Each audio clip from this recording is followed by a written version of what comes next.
مرزا صاحب آج کل ریٹائرمنٹ کی زندگی گزار رہے تھے۔ انہیں جو پینشن ملتی تھی وہ اس سے اپنے گھر کا گزارا کرتے تھے، لیکن اب چونکہ مہنگائی بہت بڑھ گئی تھی، اس لیے وہ کسی نہ کسی طرح پیسے بچانے کی کوشش کرتے رہتے تھے۔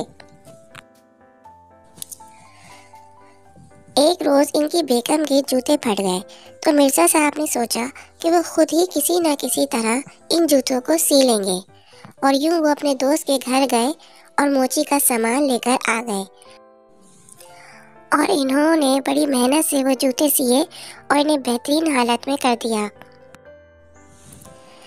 ان کی بیگم کہیں گئی ہوئی تھی، وہ واپس گھر آئیں تو انہوں نے اپنے صحیح جوتے دیکھے تو وہ خوش ہو گئیں۔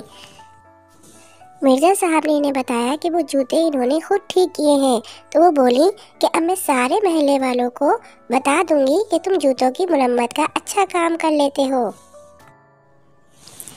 مرزا صاحب نے انہیں منع کیا اور بولے کہ ایسا نہ کرنا، کیونکہ تمہارے جوتے تو بڑے سادہ تھے، اس لیے ان کی مرمت کر لی، لیکن اگر دوسرے لوگوں کے ڈیزائن والے جوتے آ گئے تو میں ان کی مرمت نہیں کر سکوں گا۔ مرزا صاحب کی بیگم نے کہا کہ تم فکر نہ کرو، ان کے جوتے بنانے میں بھی تمہاری مدد کروں گی، اس طرح سارے محلے میں ہماری واہ واہ ہو جائے گی۔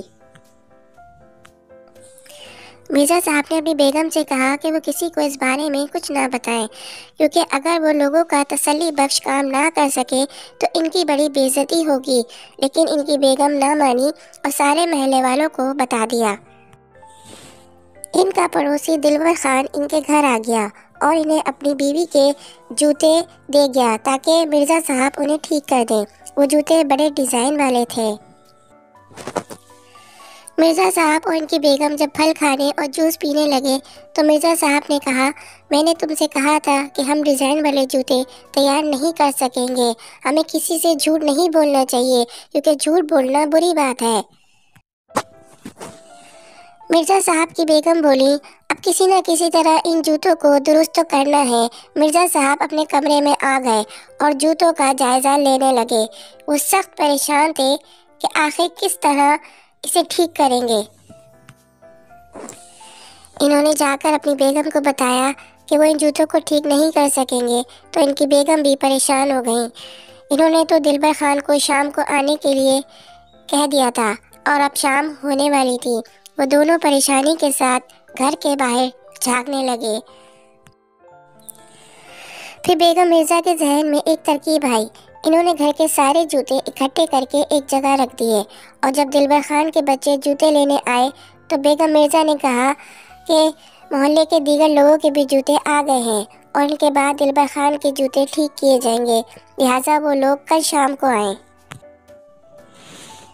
بچے چلے گئے اور مرزا صاحب نے اپنی بیگم سے کہا کہ جھوٹ بولنے والا پیشہ ذلیل ہوتا ہے، تو ان کی بیگم نے کہا کہ اب وہ کبھی جھوٹ نہیں بولیں گی۔ وہ دونوں سوچ بچار کرنے لگے کہ آخر کس طرح اب جوتے ٹھیک کیے جائیں۔ اس وقت بونوں کی دنیا سے دو بونے ان کے گھر آئے ہوئے تھے اور ایک درخت پر بیٹھے ان کی باتیں سن رہے تھے۔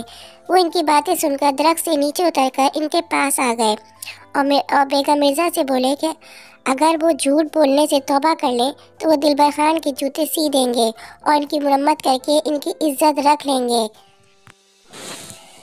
بیگم مرزا نے ان سے وعدہ کیا کہ آئندہ وہ کبھی جھوٹ نہیں بولیں گی۔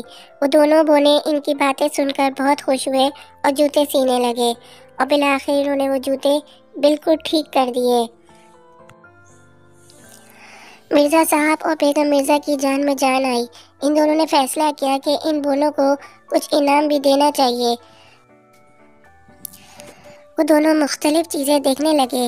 بالآخر مرزا بیگم نے کچھ اچھے کپڑے نکال لیے، وہ انہوں نے اپنی ایک سہیلی کے بچوں کو تحفے میں دینے کے لیے رکھے تھے۔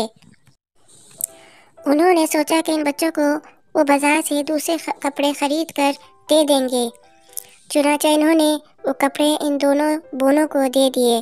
وہ دونوں بونے بہت خوش ہوئے اور انہوں نے مرزا صاحب اور بیگم مرزا کا بہت بہت شکریہ ادا کیا، اور پھر ہنستے کھیلتے اچھلتے کودتے وہاں سے چلے گئے۔ دوسری شام کو دلبر خان آ گیا۔ بیگم مرزا نے اسے اس کے جوتے دیے اور دلبر خان نے مرزا صاحب کی بہت تعریف کی کہ انہوں نے بڑی اچھی طرح جوتوں کی مرمت کی ہے، لیکن بیگم مرزا نے انہیں اپنے جھوٹ بولنے اور بولنے والی ساری بات بتا دی، ساتھ ہی بتایا کہ اب انہوں نے جھوٹ بولنے سے توبہ کر لی ہے۔ دلبر خان ان کی باتیں سن کر بہت خوش ہوا اور جوتے لے کر گھر چلا گیا۔ مرزا صاحب اور بیگم مرزا آتش دان کے پاس بیٹھ گئے اور ان کی پیاری بلی بھی ان کے پاس بیٹھی تھی۔ بیگم مرزا اور مرزا صاحب اس بات پر خوش تھے کہ اب بیگم مرزا کبھی جھوٹ نہیں بولیں گی، اور اس بات پر ان کی بلی بھی خوش تھی۔